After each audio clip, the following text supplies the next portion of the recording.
Hello and welcome back to my channel. In today's video, I will show you how to download and install MyBenefit Portal app on your device. So let's get started.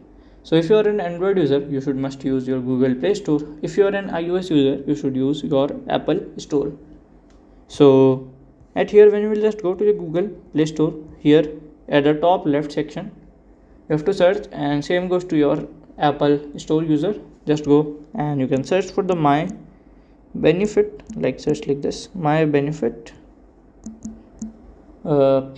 portal app. Okay, so from here, as you can see, MyBenefit Portal app, you can click on here and you can click on install button, and it will automatically download and install the app on your device.